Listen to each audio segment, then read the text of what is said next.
Hello guys, welcome back to episode 4 of our modded Tyrion campaign for the High Elves. We have taken Tor Anlek and the Shrine of Cain. Tyrion is going down to now fight the Dreadfleet since they want to invade Ulthuan. But before we begin, I want to send a shout out to Ridiculi, who pointed out to me that our sea helm was not getting any fleet growth because of his trait, so he can never get to a positive fleet growth because of that, even with these skills. So that's good to know. So instead, now that we have some influence, we are going to recruit a brand new sea helm, this time one that can actually build up. So looking at the traits for these two guys, we have one that gets income from raiding, sacking, and then stock for all Lothian Seaguard and Company units. Okay, that's not bad. What's the other guy? Hunting spear, so you get a magic missile and range for the army. We're going to do that one. What do you require? But this guy will actually start building up now, so let's go give these units to him so he can actually be useful. Goodbye, Arhalion. What do you require? We will transfer over his moniker though, so we don't lose our member name. Noble Lord. But I still haven't seen any island encounters yet, which is very strange. But maybe that's something that's part of the... oh no, there we have some. So we're just not getting any in the south for some reason. There's one out here though. Okay, that's good to know. Noble son of Ulthuan. So I'm going to give you a little bit more of a full army so you can actually go out and do some good. We're going to give you some spears. For our technology, we're waiting for our Elven Court. I guess we have to get the Elven Court completely to be able to unlock Culture Advancement Staying. I was thinking it was the Elven Embassy, but now we need the court, because I want to get Maritime Empire so we can actually start to get some more convoys. So we'll work towards that. That lets me know that I need to save growth to get Lothian up to tier 4. But in the meantime, let's go for speed for units. This would give Vanguard deployment to War Lions and Great Eagles, and Swift Sense for Great Eagles, which lets them spot units. Our bonuses, the cartridge ammunition give... oh, cool. It makes Eagle Claw boat throwers be able to run. Reload time reduction, and it gives bonuses to the chariots and also to our Lothian Skycutter, which we'll be using. This, actually, this gives vigor loss reduction for Lothian Seaguard, which we're using a lot of at the moment, so let's take that one first. I await your command. White Tower is in the positive now, and it should start making a little money. The Shrine of Cain got damaged when we sacked it, so we'll have to wait a little bit, but let's bring Tyrion over here as soon as we can, because we need to start dealing with these armies. Looks like Alario's coming down this way too, but... the Phoenix Court, we still need quite a bit more grandeur until we can get our next seat, because the one we did right now is giving us more income from ports.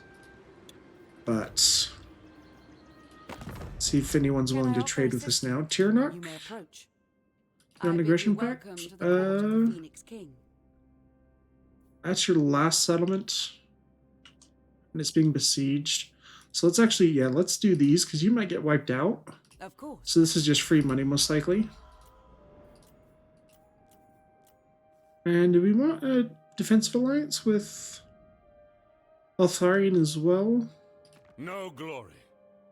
Only Might as well, actually. quickly, for I must not be Just for when Nakari eventually declares war. Prince of Ulthuan. Okay. For our invocation and rights, we could do the invocation of Hoeth, which gives bonuses for mages, which we don't need that right now. Invocation of Aenarion still has 10 turns of cooldown left. Invocation of will be nice. Invocation of All if we're going to do some siege battles, but Invocation of Isha, I want to save that for when we go after Nakari, so we don't take attrition. But let's keep building this stuff up a little bit. When the Tower of Lycene is done, we should build a growth building there. For our convoy captain, let's upgrade his second point into casualty replenishment and then into inspiring presence. I thought I did that before, but maybe I forgot.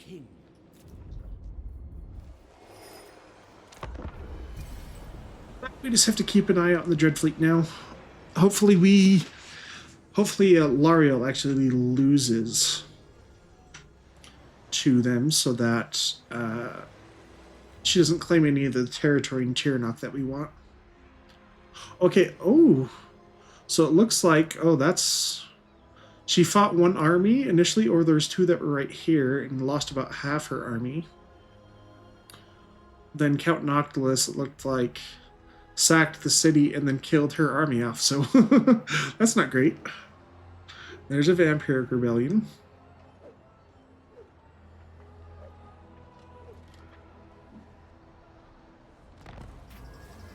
Ooh, Dragonheart. So, beginning around the time Ulthuan renewed diplomatic contact with Cathay, Prince Imric has been distracted. While he still stalks about with the pride of a true son of Caledor, he has fared poorly at the joust and his thoughts wander during conversation. The eligible maidens of the court are at their wits' end trying to regain his attention. At last, one of your courtiers is able to prevail upon Imric's retainer, Michaela, to share in strict confidence what Feymud besets the prince. Turns out Imric is preoccupied of all things with the eldest daughter of the Dragon Emperor of Grand Cathay. Her name is Miao Ying, ruler of the northern provinces, widely famed for her beauty as well as her prowess. Were she a lowly woman, it would be unthinkable for any elf to woo her, for they are short-lived and a strange mixture of hairy and childlike. Yet as an immortal eastern dragon, Miao Ying presents the opposite challenge, even a great prince of the Asher may be beneath her. So, we could mock Imric publicly, which would insult Caledor, but we'd get grandeur. We can contact Caledor, and we'd lose some influence, but we'd get bonuses with them. They've been wiped out, and I don't really need positive relations with Imric right now. We could discreetly research to help out Imric. Let's do that one, because it says further events may transpire. Alright, our convoy. Oh, getting a battle against the Grand Cathay. Let's fight. I don't want to lose cargo. Let's fight this battle, and the army's not that bad, so it shouldn't be bad, even with our army being pretty damaged. Our Cathay faction apparently doesn't like our convoy sailing through Cathay, so they are attacking us. A few units of peasant spearmen, 2 jade warriors with halberds, but 3 units of peasant horsemen, which pretty weak. But if they get into our archers, they can actually keep us occupied long enough to where we can't deal with the rest of their units. But we do have 2 units of silver and guard. We have some handgunners. We're going to start firing in just a second, but our flanks are protected by halberdiers. But we want to try to kill these horsemen as soon as possible, which they go after. These silver and guard just get wrecked, which the shooting gun decides to throw it on Jade Shield on them for a 44% ward save, but not going to do basically anything.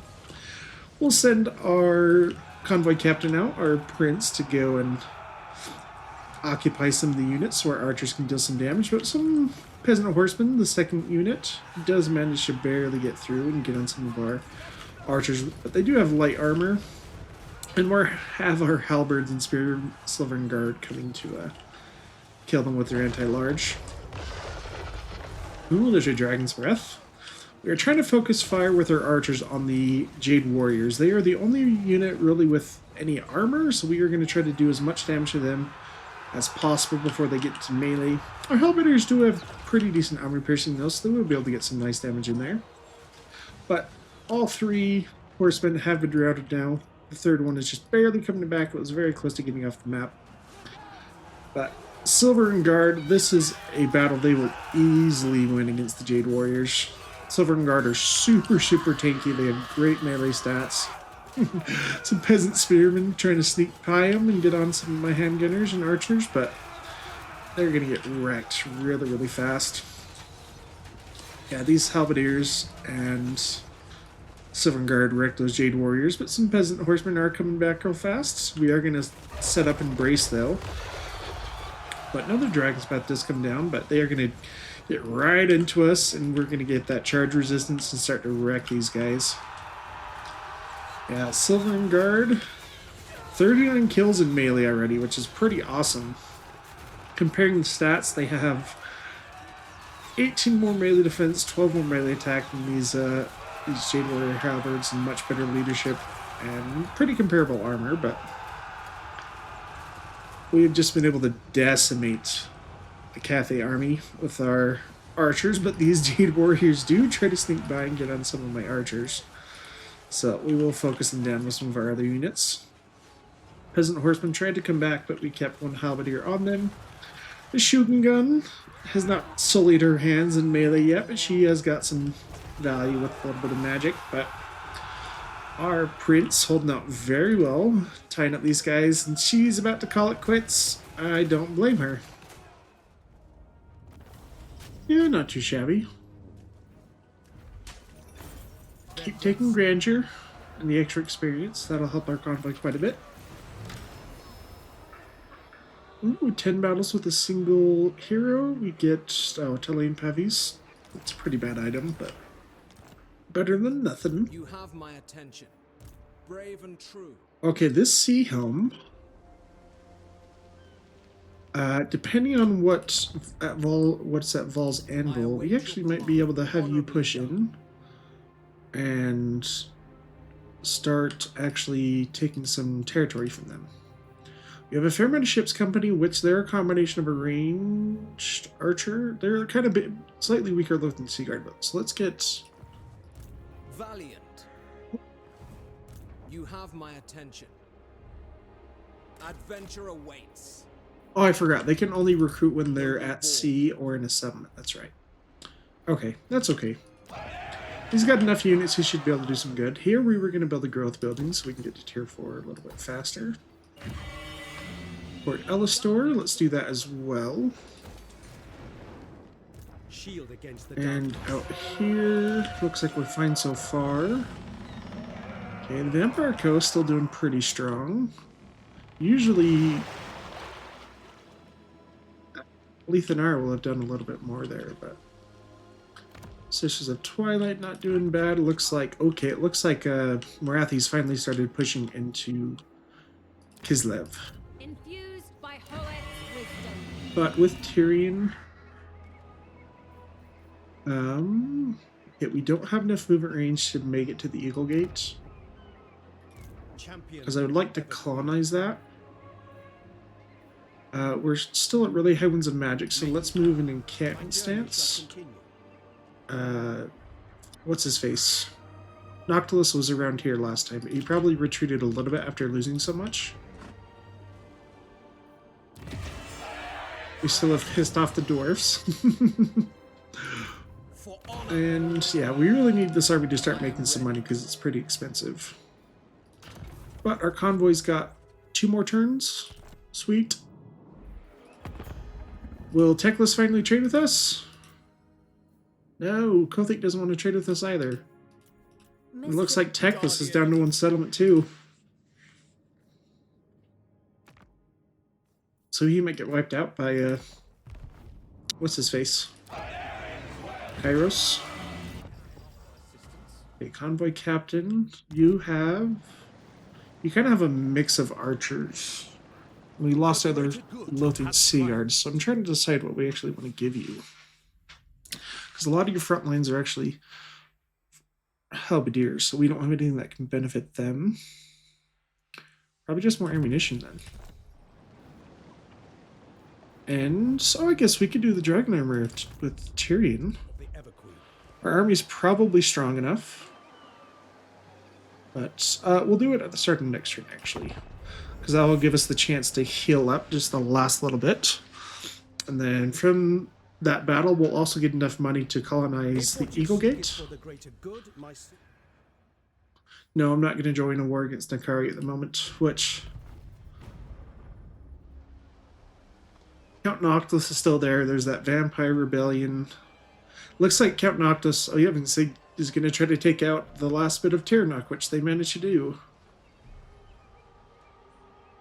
Which is good in one way, because it means that they're not going to be able to interact anymore on the Phoenix Court for a little bit. But we will be able to confederate them through the Phoenix Court if we want to get their characters. Well, the lords, I guess, but...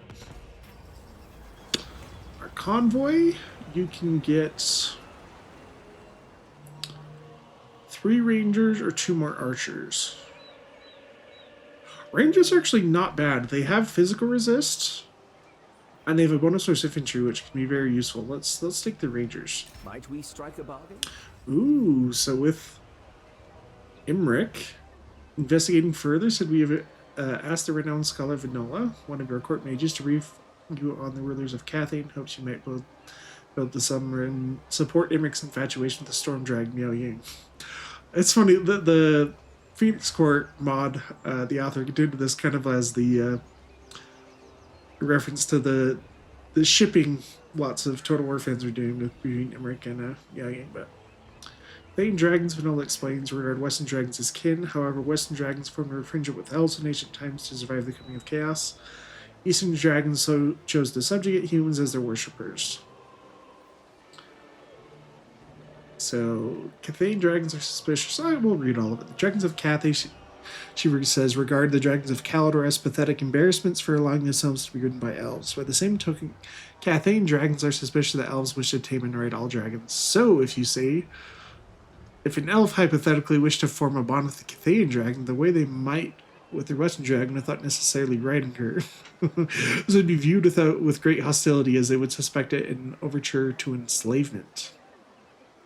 And if the Cathane dragon happened to be the daughter of the Dragon Emperor, even worse. Even if she were to take leave of her senses and form a bond, it might well lead to a war between Grand Cathay and Ulthuan. So we could give up, get control faction-wide, which we actually don't really need right now. Or we could match-make the Mage and Emmerich, and that would get Vinola, our mage, diplomatic relations with Knights of Calador, plus flaming attacks, fire resist. We'll get some grandeur, or we could send her to Far Cathay, hoping to speak to Miao Ying. Let's do it. We'll lose our mage for a little bit, but I think we can survive without her. Although it would have been nice to have her for the quest battle, though. But over here, we could recruit. We don't have a siege attacker right now, so we can get some of our new regiments of renown. So we have the Harbingers of Kurnos, these are your Lancers. They're really, really good. They have perfect vigor. They have martial mastery, actually, so really good stats. Let's do that. Oh, actually, how much money do I need? Let's do the quest battle first with Tyrion. That'll make sure I have enough money. I live to serve my queen. Aenarion guides me.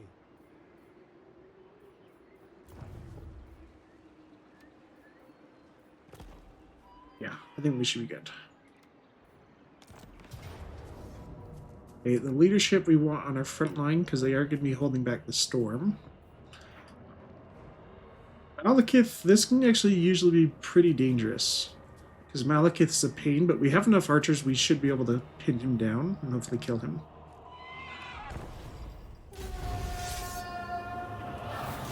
Elves of Ulthuan, to me! The scum of Nagaroth approach. They think to cage us in, but is the lion trapped when cornered by the rat? Do warriors squirm when confronted by weaklings? No is the answer. Gird your souls. Let them come. We have the battle at Volzanville, Malekith leading assault on the shrine of the Elven Smith God, ritually blinded him. Well, not actually, he was blinded by Cain, actually, but his priests ritually blind themselves to gain some of his power. We have Tyrion and our noble going to go out against the Dark Elf Vanguard while our units retreat a little bit, because we have a nice little choke point right here that we can hole up in. But Tyrion does have Sunfang now, so he is going to be able to get some really nice value with this. It is an awesome magic item. Gives him a really strong breath attack.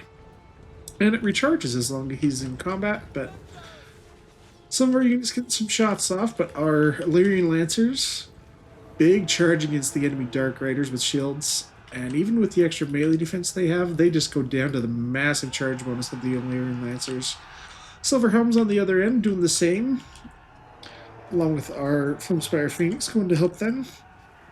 Sunfang does miss a little bit, but I did manage to get some of these Bleak Swords, but they have a Dreadlord with crossbow who's trying to get some shots off on Tyrion, but he's going to be able to hold out quite well. He has hold the line as well, so he gets more melee defense and leadership because of that. But the rest of the forces are coming straight in. We're using our Flamespire Phoenix just to tie these guys up so our characters can actually get out. But Aenarion Lancers, oh my goodness, that was such a good charge. Oh, we just demolished those guys. They got a bunch of kills on that, but we don't want to get caught. Our Flamespire Phoenix broke the bracing, so they didn't get their charge defense. So we want to get it out of there, but Malekith is leading the true threat in this army. The rest of the guys coming in, he has Coldwell Knights, Blackrock Corsairs, Dark Shards, along with Witch Elves, and I think 2 units of Blackguard of Nagron, which are really, really nasty. 2 Harpies, but we're trying to deal damage before the rest of his forces get here.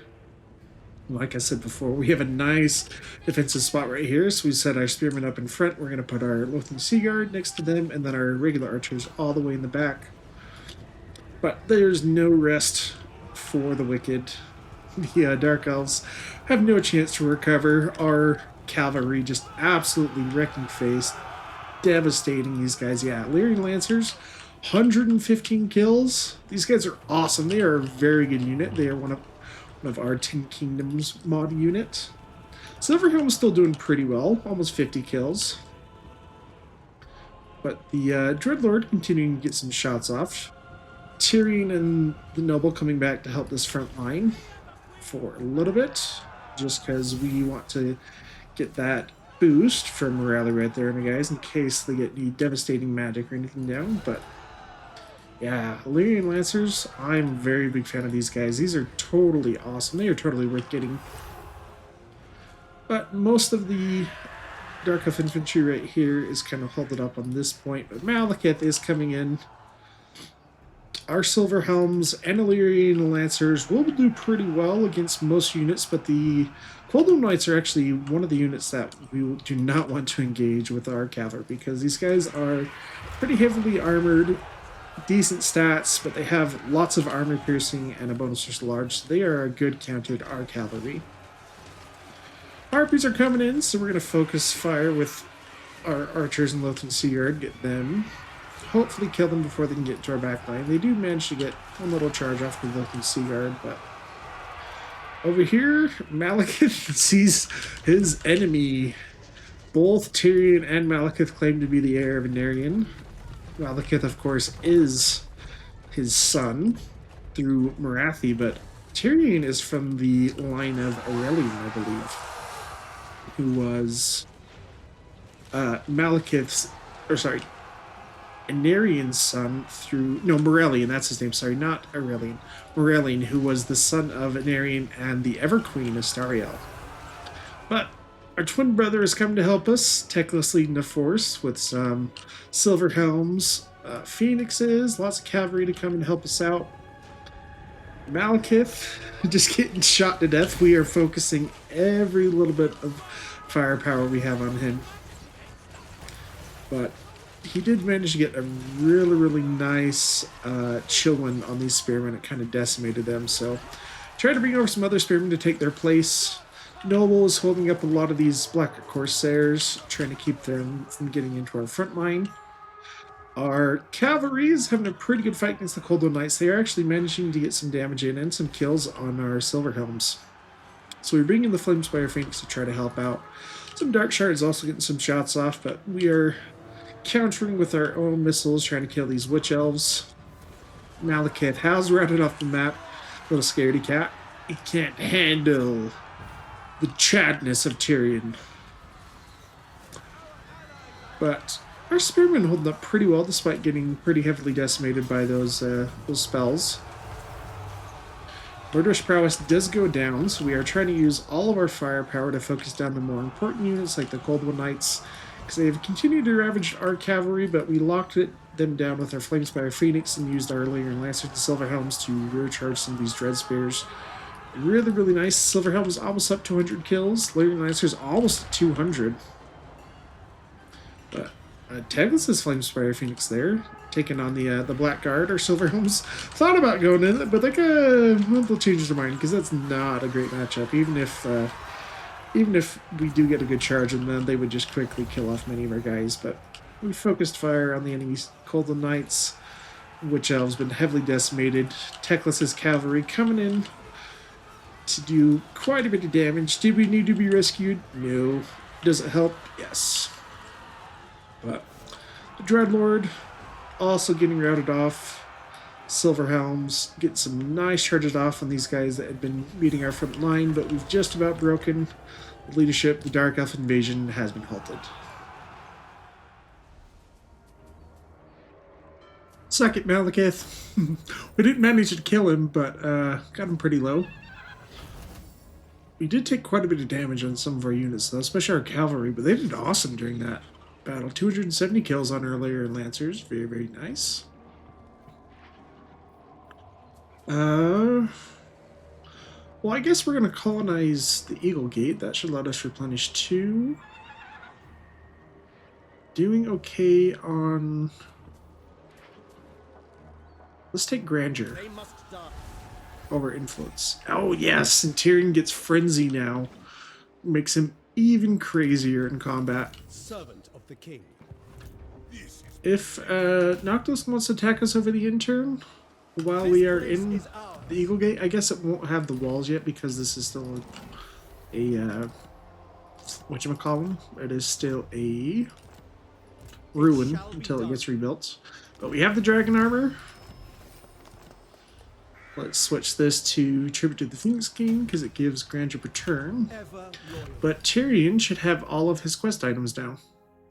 The Heart of Avalorn we'll get the quest for it at the start of next turn, and it's to control the Phoenix Gate, which we do have. So we should get all of his items at the start. Let's replenish troops, and we can dedicate him to a Elven God now. Okay, Champion of Aenarion would give him speed, melee defense, and leadership stuff, along with fire resist. Hoeth would give you missile block chance, bonus for infantry. Ooh, martial mastery. Missile block, especially once he's on a griffin, missile block chance will be awesome. And martial mastery even more. That's probably a really good one. We'll think about that one. That's probably a high contender. Champion of Hukon will give us mass charge bonus and devastating flaker. Also not bad. Isha gives us 20% hit points, a big boost to your healing cap, 10% physical resist. That's really good too. So I think it's Hoeth, Isha, Adawaith. Gives you leadership, flaming attacks, and weapon strength. Big boost to weapon strength. Kurnos, hit points, armor piercing damage, Vanguard deployment, and Woodsman. Okay, Vanguard deployment is good, but Woodsman is not going to matter once you're mounted on a flying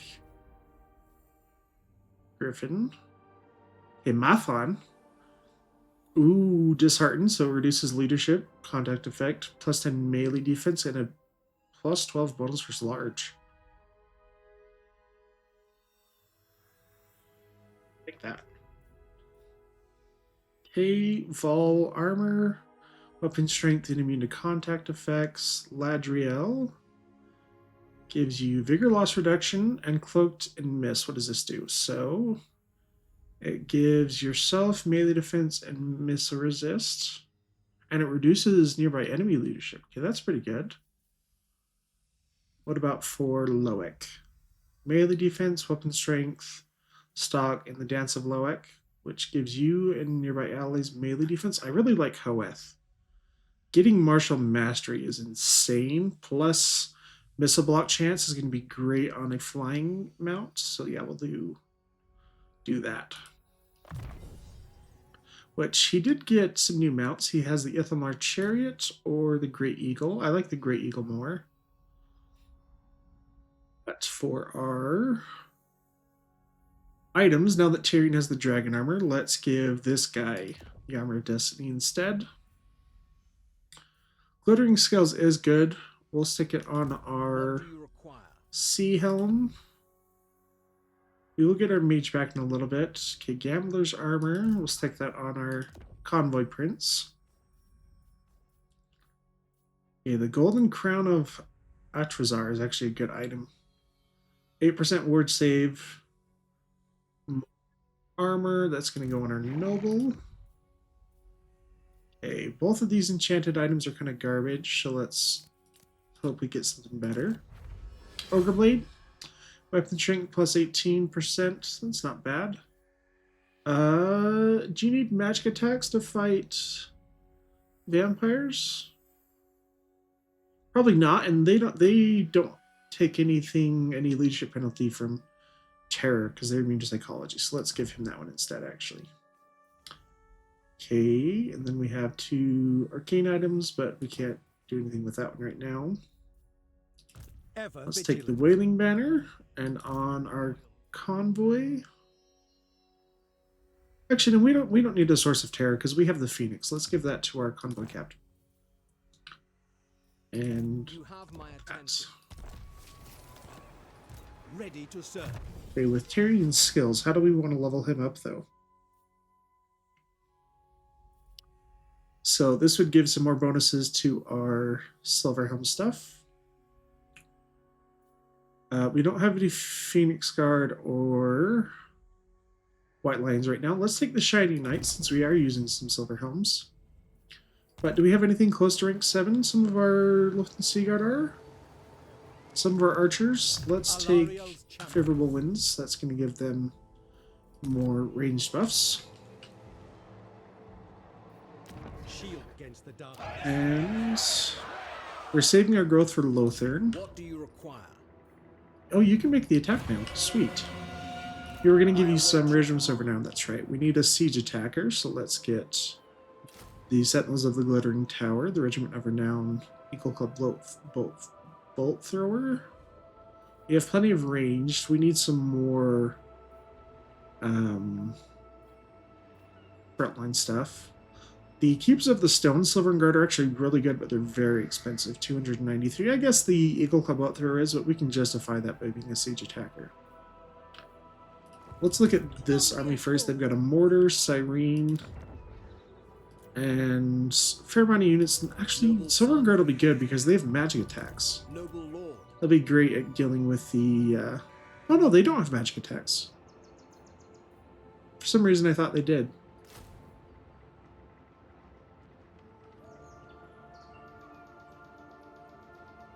Okay, well that makes a difference. Does anything else have magic attacks? Caledonian Dragon Gate Guard get magic missiles. Get magic missiles. Let's just do them for now. I think that's enough to win. We'll do one thing of cavalry too. I am ready. We should be able to take Val's Anvil in a manual battle. We can auto-resolve it. Let's put the speed on our Harbingers, but I actually want to see some of this stuff in action, so let's look and see what the map looks like. I'm gonna guess it's gonna be the High Elf siege map. Yeah. Let's do it.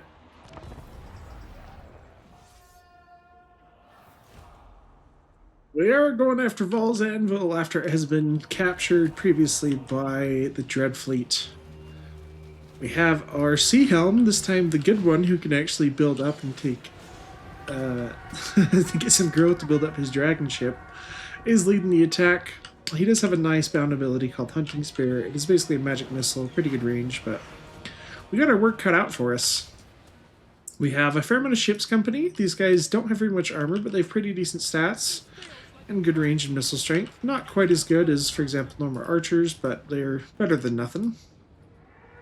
We have 2 spearmen to lead the attack on the front lines.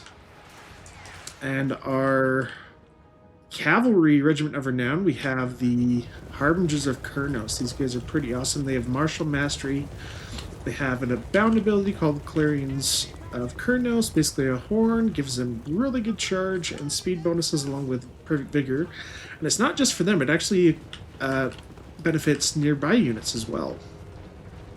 And we also have the Sentinels of the Glittering Tower, a regiment of renown bolt thrower. These guys are part of our 10 Kingdoms mod, I believe, or the naval mod.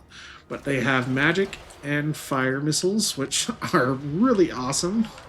Get some nice shots, but doesn't quite hit anything on the walls as they pulled off just in time. But trying to get a few shots on at these guys, but not quite hitting anything yet. But the towers are doing some good damage to us. The defense is led by a level 11 fleet admiral on a riding Promethean, so no slouch. The garrison is not too strong, but in her army she actually had a mortar along with some bombers who are around somewhere. So these guys can be really, really nasty if we're not careful. Two things of Fellbats are able to get onto our back line if we're not careful, but we are going to send the Sea Helm and our spears to get on the wall so we can try to shut down these towers as quickly as possible. But the rest of our guys are going to try to shoot anything that gets in range, but we are clumping up a little bit, which might prove to be very negative for us if the mortars start to get some shots off in the right targets. But our Eagle Club bolt thrower there finally gets some good shots off. Does manage to hit, just not very straight on these zombie deckhands. But luckily for us, the Vampire Counts Sur Coast have pulled most of their missile units back to where they actually can't shoot us because they require direct line of sight. But Sirens are actually on the walls, and that's a really, really bad unit for us. So to fight melee, so we are just trying to pin them down with our Sea Helm and get them with arrows. But the Fellbat's coming in, choosing to fight our Spearmen on the wall. But that mortar still picking off one of the units on the edge, which is not bad. But our Regiment of Renown Sentinels of the Glittering Tower having a hard time finding a angle of attack on this map, though. If you guys don't know, the Glittering Tower is actually a lighthouse that guards the Emerald Gates of Lothern.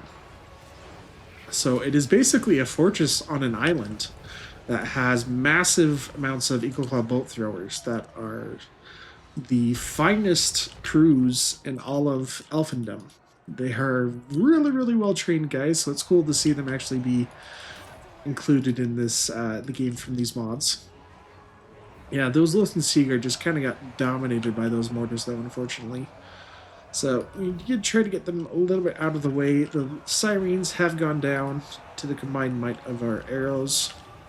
Spearmen, I don't want to take them off the walls yet. I want to try to get these towers under our control. But they are starting to move some gunnery mobs close enough to where we can start to hit them. Our Harbingers of Kurnos, we're attacking the gates, but the gunnery mobs decided to get on the walls and get a few volleys off, so we did not want to sit there and take that. So unfortunately, we are going to pull them back to avoid more casualties, but they're still taking a few shots from the tower. Oh, these Eagle Club bolt throwers just can't manage to get some nice shots off. Unfortunately, they're like barely missing every time. But ooh, enemy mortar has picked a nice target now, though. Oh, I guess it's going on the Sea Helm actually, which is great for us. But these towers are getting some nice volleys off. We are taking a fair amount of damage. Harbingers of Kurnos going to come and try to get these gates instead. We do not want to sit there and get shot by those bombs.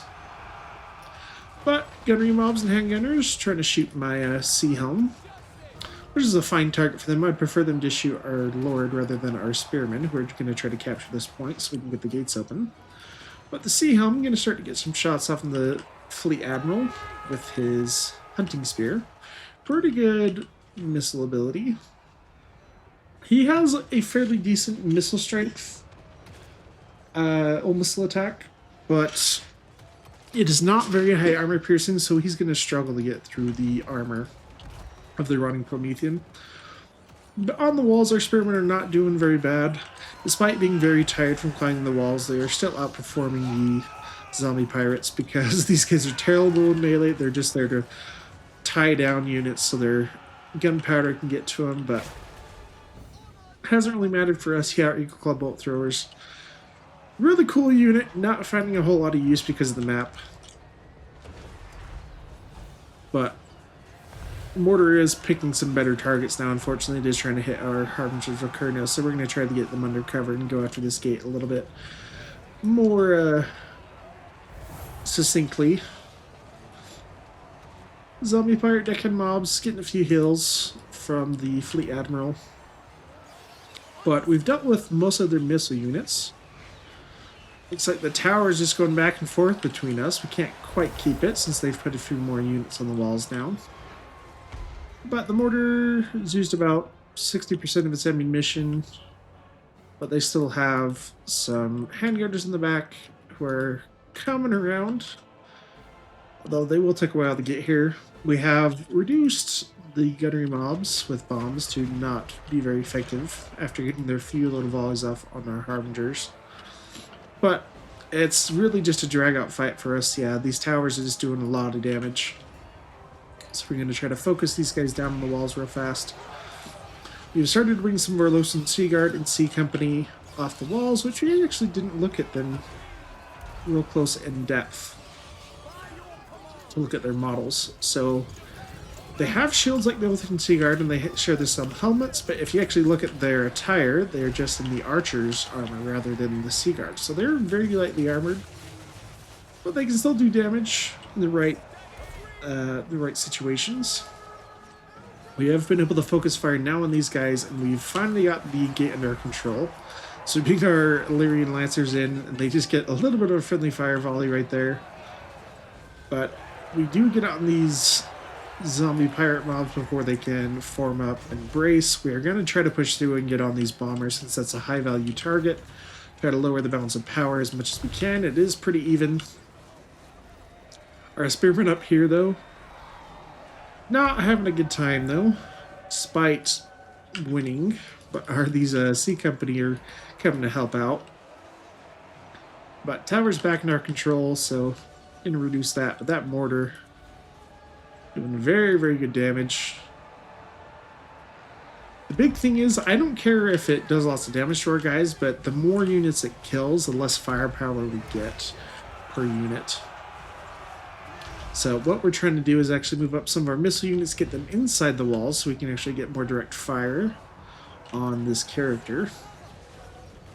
Our Lyrian Reavers didn't do too bad on the charge, but for some reason they were not doing well in sustained combat from these gunnery whites, or sorry, not the gunnery mobs with bombs. So we do try to get them out. There they throw down the Clarions of Kurnos, get that perfect vigor and speed on themselves. Sea Company, let's check them out in melee. Like I said before, they are not heavily armored compared to Lothar Sea Guard, but they still perform pretty decent in melee for what their stats are. So once they ran out of ammunition, they're going to be proved to be very useful. This is probably one of the best case scenarios for matchups for them, actually, because zombies do not have the melee stats to get through them or the armor piercing, so it's great for us. We are just trying to get stuff in so we can start to hit the Fleet Admiral. Our club boat throwers are now inside. We've switched them over to their single shot round, which has a lot more armor piercing. Try to get some good shots off there. There we do. But our Harbingers of Kurnos is getting very damaged. We decided to pull them back. Try to get them to where they can be useful a little bit. Maybe capture this leadership point, which is keeping the undead army alive. The Vampire Fleet Captain has about hit her healing cap, but I think she's about out of magic too, but she's getting on fire, which is actually really, really nice. She's going down very quickly now that we've focused fire, but she did manage to do quite a lot of damage to our Sea Helm. He was down to about quarter HP, but he is holding the line. pun intended, because he actually does have.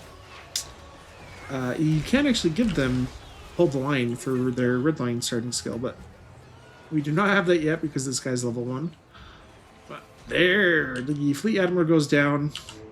We are going to break a lot of the other units, but they still have enough balance of power with 2 full units of handgunners in the back. Mortar has basically used all of its ammunition, but our Harbingers of Kurnos getting shot by these settlement towers, and we really do not want to lose them, so we're just going to pull them back and just pull them off the battlefield.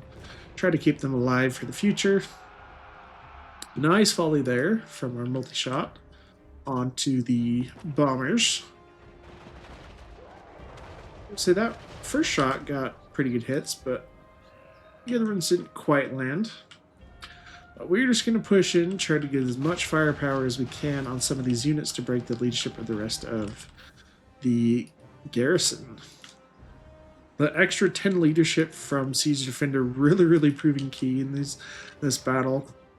Even with the minus Lord penalty, it's like these guys still have a bunch of stuff to give. So we're just going to try to move as much of our missile units up and start to go after them as we can.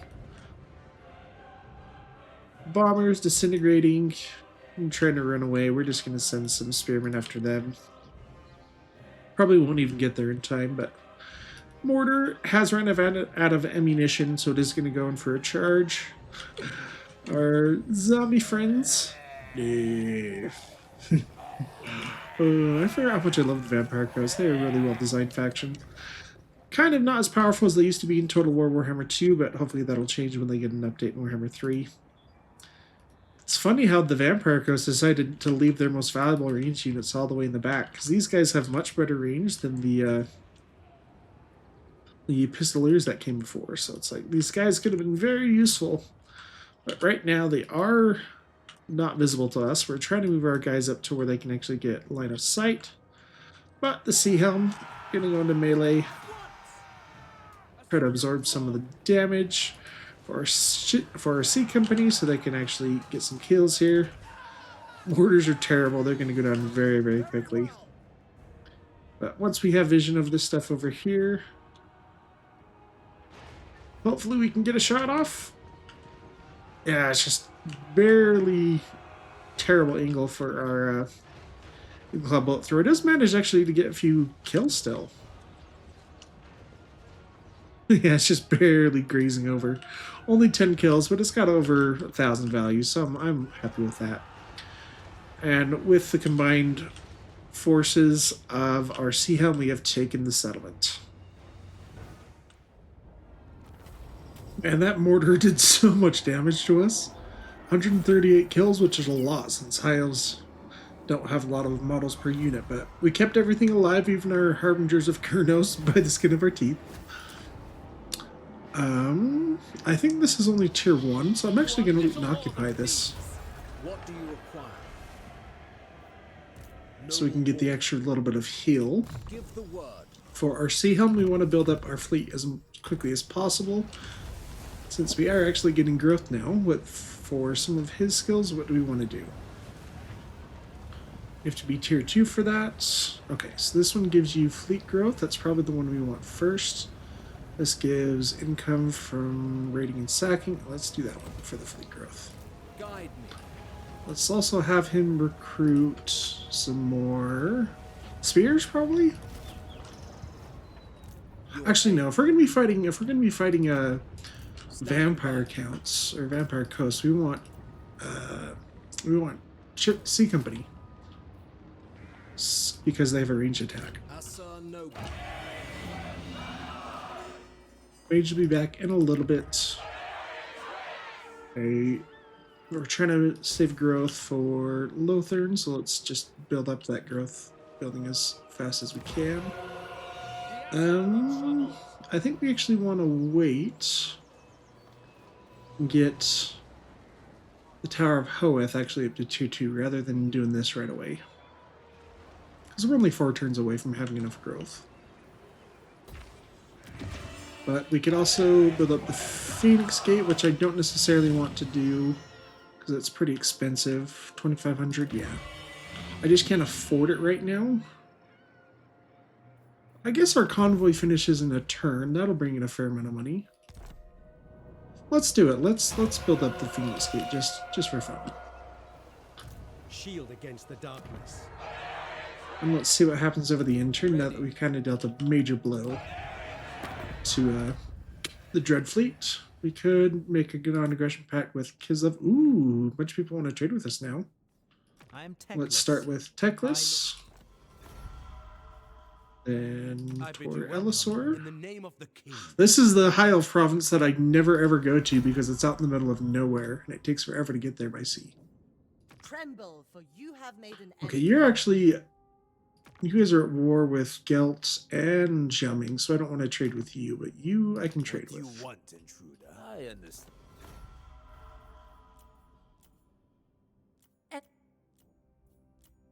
Guardian of the Phoenix Crown. They're actually starting to dislike me. What would you ask of the Why? Or just because we're a strategic threat. They also don't like Avalorn. We'll eventually take control of them.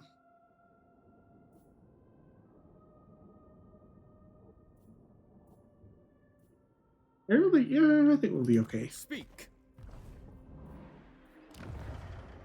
We don't need that right now. Well, I guess I could have done that to get a siege attacker and not paid for the Champion of the Ever Queen. Regiment of Renown Eagle Club Bolt Thrower, but it was really cool to see it in combat too. It's got the flaming missiles. If what you seek is for the greater good, my Join war against Nakari, not right now.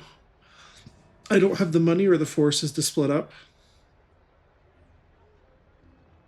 Okay, Count Noctilus defeats an army. Oh, that was the rebellion. He defeats the rebellion army at the Shrine of Remembrance, which, if you guys don't know, so in the normal game, this is called Tor Anrock.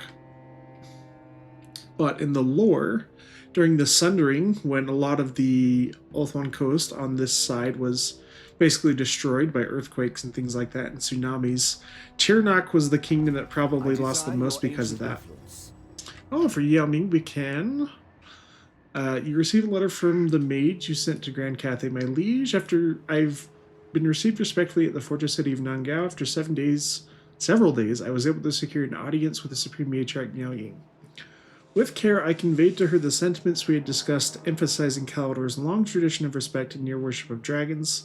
The matriarch was polite but skeptical that a saddle ever indicates respect. So beset was I by her objections that I was compelled to cede rhetorical ground, asserting that Prince Emmerich, if none other, was an elf who truly understood and loved dragons.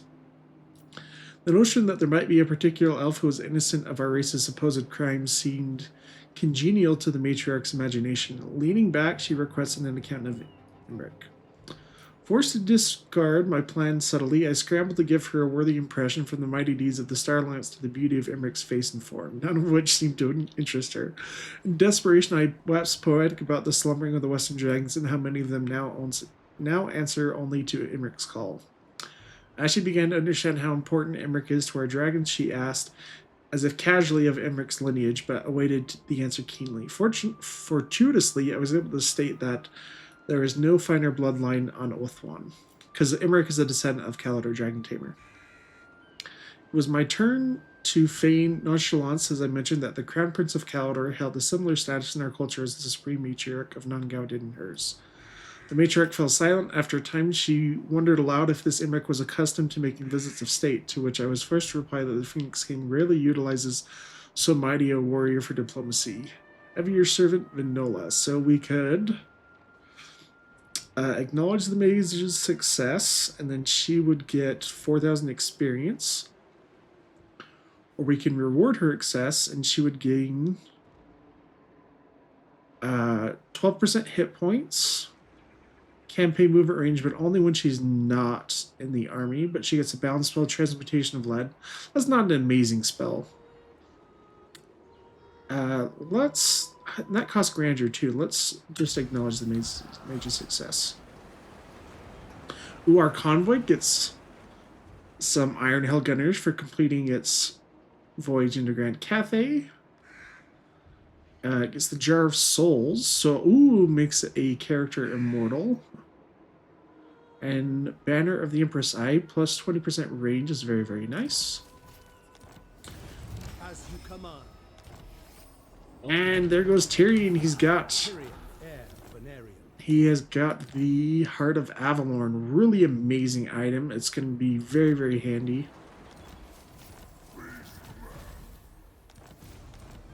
Does our mage come back right away? She comes back in 4 turns. Okay.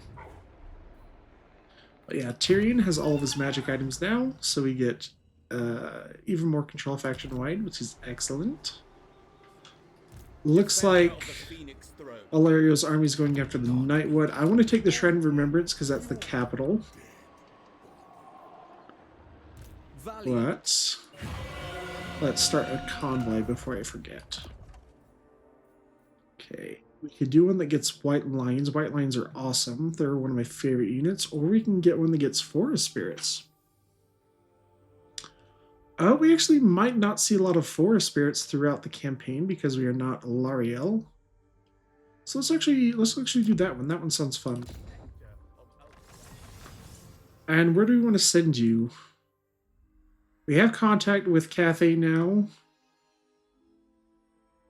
We could send you up to Sudenburg or Beric Var to make contact with the dwarves, or over to the Empire. Beric Var gives us the most gold, so let's do that one. And I think we want to keep our influence to recruit some better traits, so I'm going to keep this for now.